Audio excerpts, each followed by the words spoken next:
Il était une fois, dans un lointain pays d'Orient, un charpentier nommé Ali Baba, qui vivait pauvrement avec son épouse.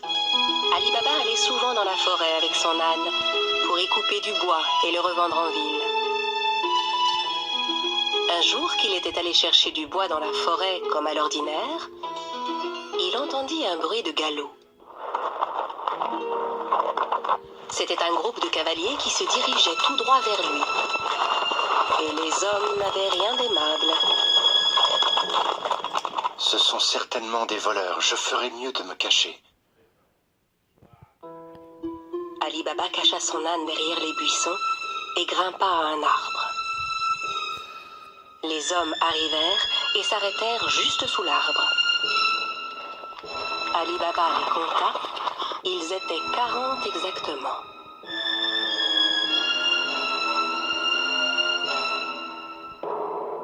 Les hommes déchargèrent les lourds sacs que portaient leurs chevaux. Et Ali Baba comprit alors que ces hommes étaient bien des voleurs. Le chef de la bande se dirigea vers un énorme rocher devant lequel il se mit à crier. Sésame, ouvre-toi! Soudain, il se passa une chose incroyable. Le grand rocher glissa sur le côté comme une porte coulissante, laissant apparaître une grotte. Les voleurs entrèrent un par un en portant leurs gros sacs. Quand le dernier fut entré, la porte se referma automatiquement. Ali Baba était médusé par ce qu'il voyait. Au bout de quelques instants, le rocher s'ouvrit à nouveau et les voleurs ressortirent de la grotte. Quand le dernier fut dehors, le chef se tourna vers la porte et ordonna « Sésame, ferme-toi! » Le gros rocher se referma aussitôt et les cavaliers se remirent en selle et s'éloignèrent. Ali Baba descendit de son arbre et s'approcha à son tour du rocher. Il lança les mots qu'il avait entendus. Sésame, ouvre-toi! La porte s'ouvrit dans un grand bruit. Ali Baba entra d'un pas hésitant. Il fut ébloui de ce qu'il vit. La grotte était remplie d'or, d'argent, d'étoffes rares, de diamants et de pierres précieuses. Il regarda autour de lui, ramassa 3 sacs et sortit de la grotte. Puis il se retourna vers le rocher et lui adressa les mêmes mots que le chef des voleurs. Sésame, ferme-toi! Il chargea les sacs sur le dos de son âne et rentra chez lui. Arrivé à la maison, il montra les sacs à sa femme.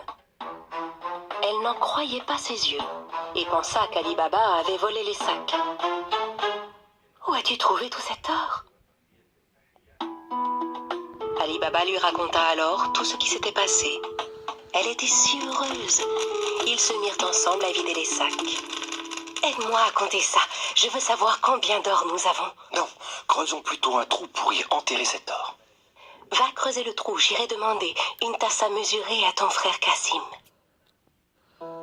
Cassim, le frère d'Ali Baba, était un riche marchand, mais c'était un homme très cupide. Il n'avait jamais aidé Ali Baba, qui mit sa femme en garde. Très bien, mais ne lui parle surtout pas de l'or. Personne ne doit savoir. La femme se rendit chez Cassim pour lui emprunter une tasse à mesurer. Sachant qu'ils étaient très pauvres, Cassim lui demanda « Que veux-tu faire de cette tasse? Tu n'as pas d'argent à mesurer ?» La femme inventa alors un mensonge. Bien sûr, Cassim n'en crut pas un mot. Il mit discrètement un peu de miel sous la tasse avant de la confier à l'épouse d'Ali Baba. La femme rentra chez elle avec la tasse et commença à mesurer l'or. Puis quand ils eurent compté tout leur or, Ali Baba alla l'enterrer dans un grand trou. Quand tout l'or fut bien enterré, la femme d'Ali Baba rapporta la tasse chez son beau-frère. Elle n'avait pas remarqué que de l'or était resté collé sous la tasse. Quand Cassim reprit la tasse, il vérifia aussitôt dessous. En voyant que de l'or y était collé, il fut stupéfait.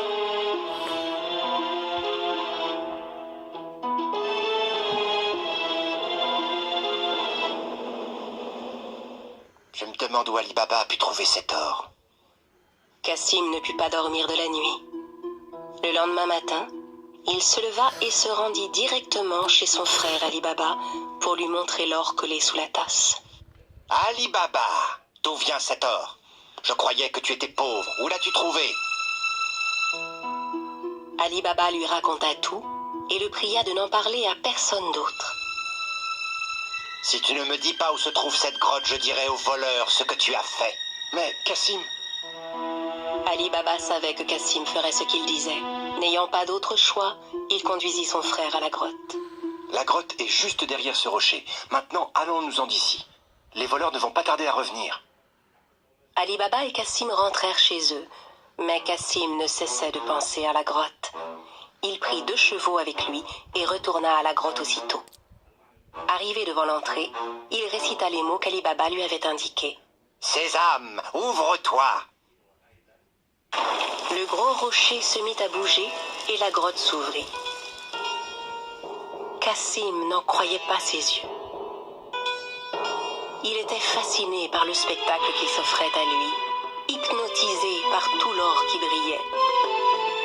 Le plus vite possible, il commença à remplir les sacs qu'il avait apportés avec tout l'or qu'il pouvait. Quand tous ces sacs furent pleins, il retourna vers la sortie. Mais la porte s'était refermée.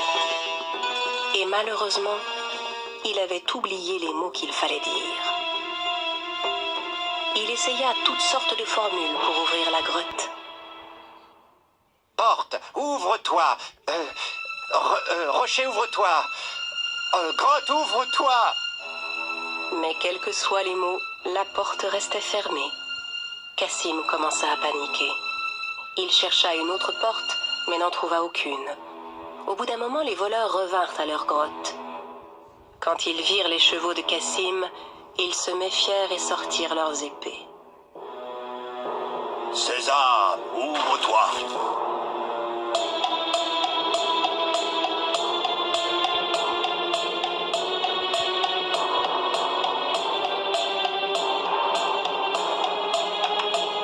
En entrant dans la grotte, les voleurs s'emparèrent de Cassim et le punirent sur le champ. Alors c'est donc lui le voleur qui nous a volé notre or. À la nuit tombée, ne voyant pas revenir Cassim, sa femme commença à s'inquiéter. Elle courut chez Ali Baba pour lui demander son aide. Ali Baba aussi était inquiet pour son frère. Il retourna à la grotte et vit les 2 chevaux qui attendaient devant la porte. Il comprit alors que son frère était à l'intérieur et qu'il s'était fait tuer par les voleurs. Il retourna voir sa belle-sœur et lui raconta tout. Ensemble, ils décidèrent de n'en parler à personne. Au bout de quelque temps, Ali Baba et son épouse vinrent s'installer dans la maison de Cassim. Ils s'occupaient de son commerce et aidaient à le faire prospérer. Leur fortune ne cessait de croître. Dans le même temps, le chef des voleurs se rendait compte que l'or caché dans sa grotte ne cessait de diminuer de jour en jour. Il ordonna donc à l'un de ses hommes de vérifier s'il ne voyait rien de suspect.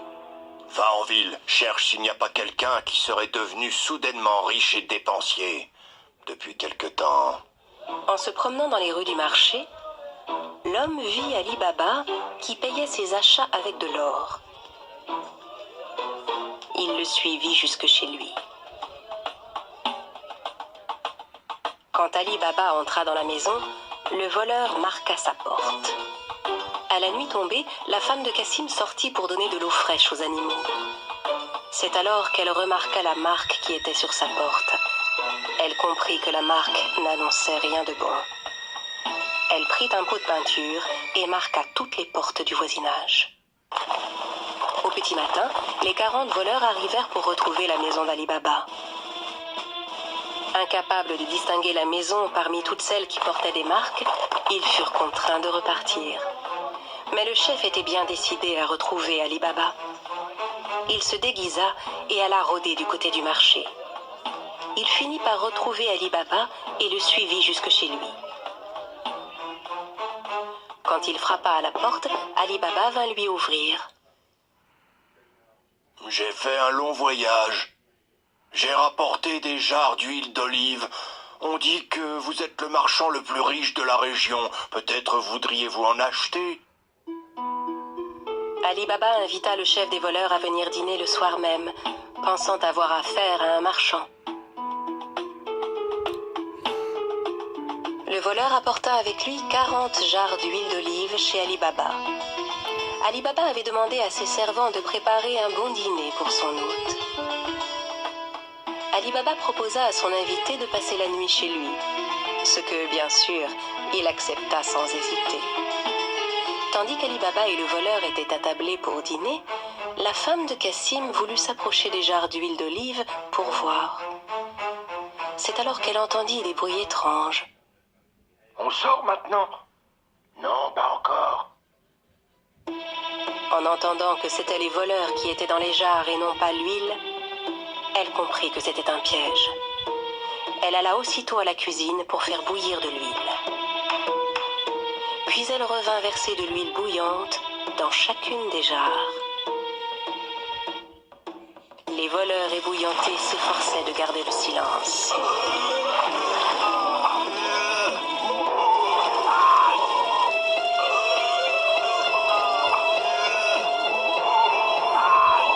À minuit, quand tout le monde était endormi, le chef des voleurs alla vers les jarres. « Vous pouvez sortir maintenant. » N'ayant aucune réponse, il appela à nouveau. « Les gars, vous dormez ?» N'entendant à nouveau aucune réaction, il décida d'ouvrir les jarres et fut terrifié de ce qu'il vit.